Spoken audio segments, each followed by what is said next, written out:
Hello friend, welcome to fearless world. और आज हम लोग जानने वाले हैं 3.5 management of change.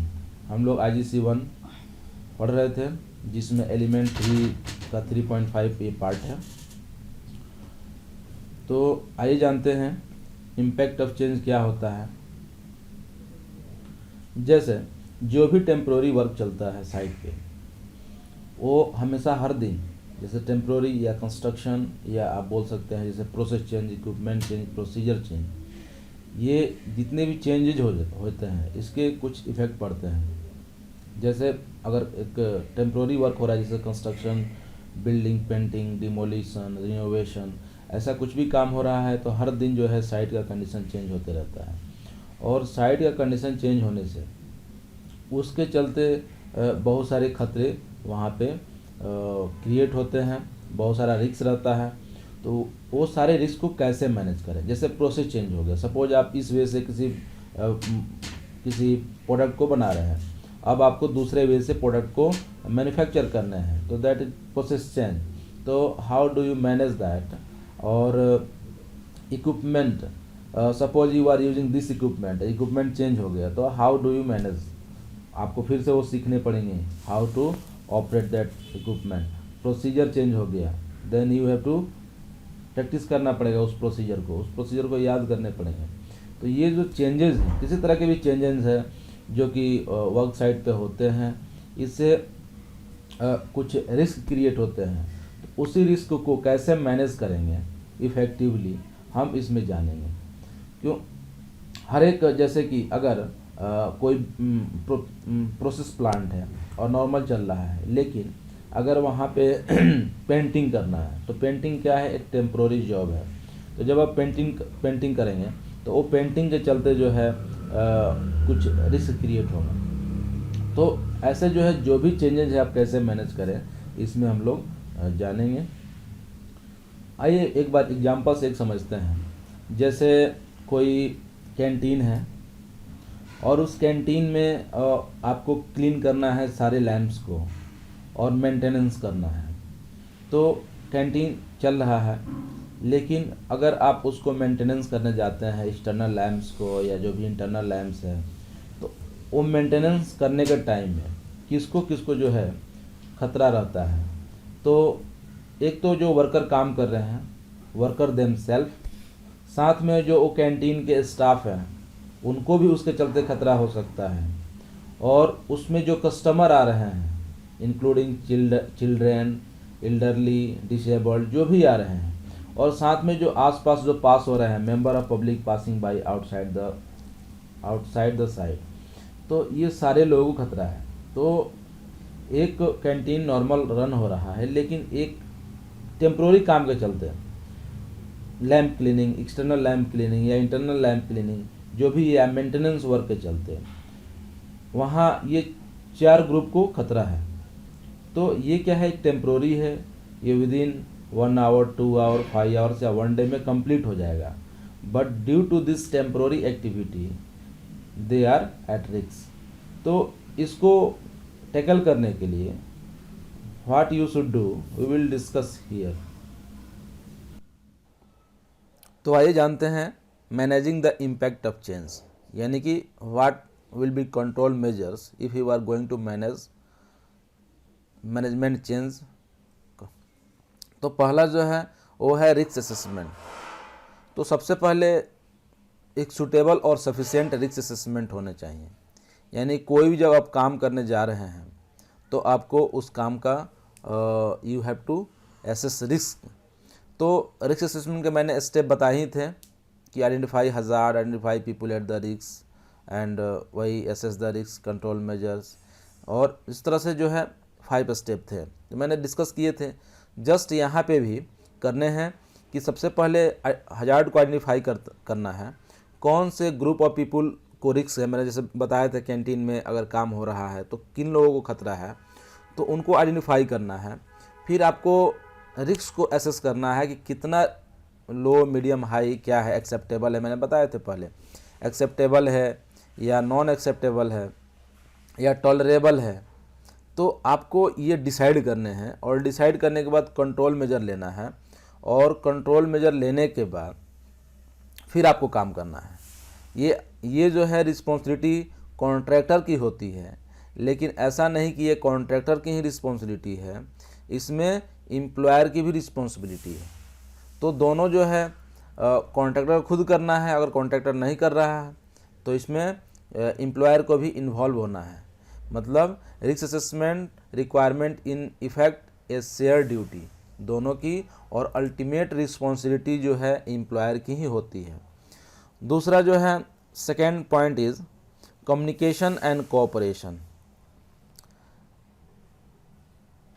Second point communication and cooperation होना चाहिए, यानी कि effective communication and cooperation between various party. तो जैसे कैंटीन अगर क्लीनिंग हो रहा है या मेंटेनेंस हो रहा है तो किस तरह का वहाँ पे एक पार्टी होगी। तो एक तो कैंटीन के जो एम्प्लॉय होंगे वो, साथ में जो टेम्प्रोरी वर्कर आ रहे हैं वो, दोनों मिलके, और साथ में वहाँ पब्लिक को तो नहीं ले सकते हैं, ना ही वहाँ कस्टमर को आप ले सकते हैं, बट ये दोनों ग्रुप मिलके अच्छे से कम्युनिकेशन कोऑपरेशन, मतलब कि जो इन्फॉर्मेशन है एक्सचेंज होगा कि क्या खतरे हैं, क्या कंट्रोल मेजर लिए गए हैं और आपको क्या नहीं करने हैं, क्या करने हैं।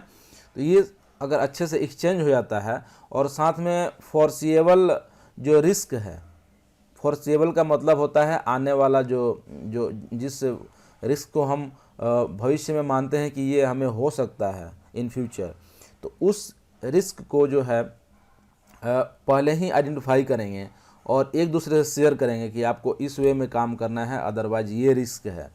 तो ऐसा करने से, प्रॉपर कम्युनिकेशन कोऑपरेशन से जो है रिस्क को कम किया जा सकता है।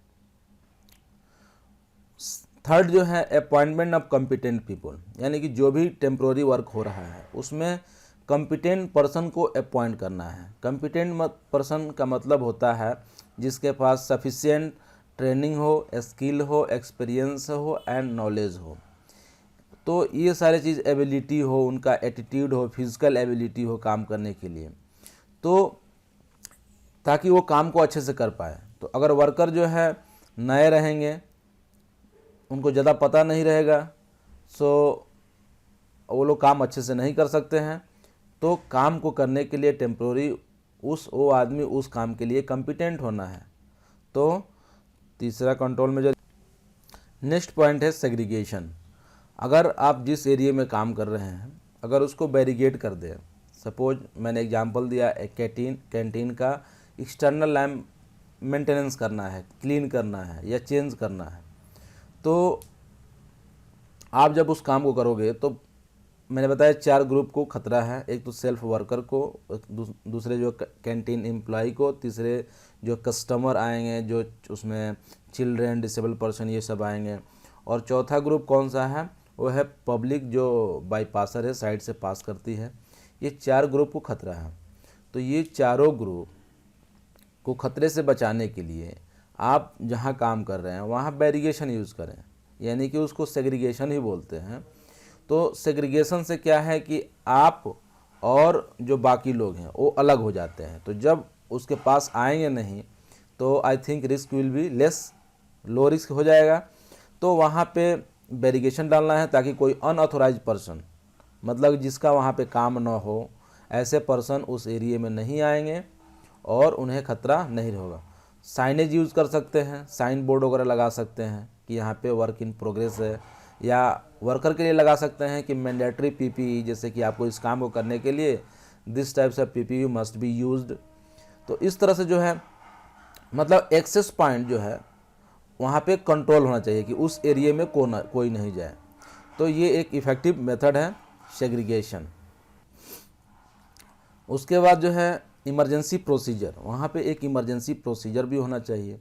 जैसे कोई टेम्प्रोरी वर्क कर रहे हैं, अगर सपोज मान लेते हैं एक mobile elevated work platform use कर रहे हैं जिसको चेरी पिकर बोलते हैं, और कोई आदमी ऊपर उसमें जो उसका प्लेटफॉर्म है उसमें फंस गया, तो उसको कैसे उतारेंगे, इसका एक इमरजेंसी है। कोई सेफ्टी बेल्ट पहन के काम कर रहा है और वो गिर गया, लटक गया वहाँ पे, तो उसको कैसे इमरजेंसी में वहाँ से रेस्क्यू करेंगे।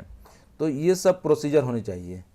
फायर जो है, सपोज आप फायर फाइटिंग सिस्टम पे काम कर रहे हैं मेंटेनेंस, और उस समय फायर फाइटिंग सिस्टम जो है वो अनएक्टिवेट हो जाएगा, तो उस अल्टरनेट में क्या यूज़ करेंगे। सपोज आप एस्केप रूट के पास ही काम कर रहे हैं, अगर कुछ इमरजेंसी हो जाए तो कोई कैसे निकलेगा, तो उसके लिए एक अल्टरनेटिव एस्केप रूट डिज़ाइन करना चाहिए।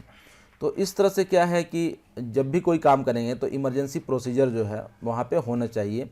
जैसे अगर काम कर रहे हैं केमिकल वगैरह पे, तो केमिकल स्पिल हो जाए तो केमिकल स्पिल को कैसे रोकेंगे, कैसे कंट्रोल करेंगे, इसकी एक इमरजेंसी प्रोसीजर होनी चाहिए।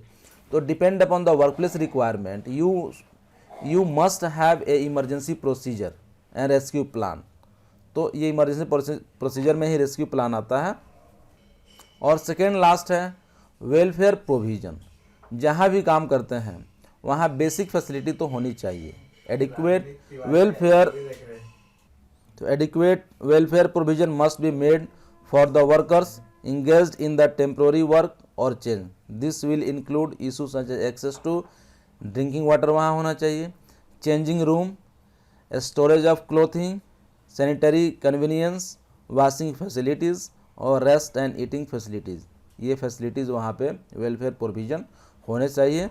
और सबसे लास्ट जो है वो है रिव्यू, यानी कि जब भी काम करेंगे आप तो आपको रिव्यू करने की आवश्यकता है, रिस्क असेसमेंट और वर्क प्लेस क्या कोई चेंजेस हो रहा है क्या उसमें, अगर है तो उसके अनुसार फिर रिस्क असेसमेंट को अपडेट करना है, और अगर कुछ प्रॉब्लम है तो उसको आइडेंटिफाई करना है, और जो भी उसके कंट्रोल मेजर या अपॉर्चुनिटी लिए जा सकते हैं उसको देखने हैं, और highlight the learning opportunity for the changes. अगर किसी तरह का गैप लग रहा है तो लर्निंग अपॉर्चुनिटी को भी आइडेंटिफाई करना है।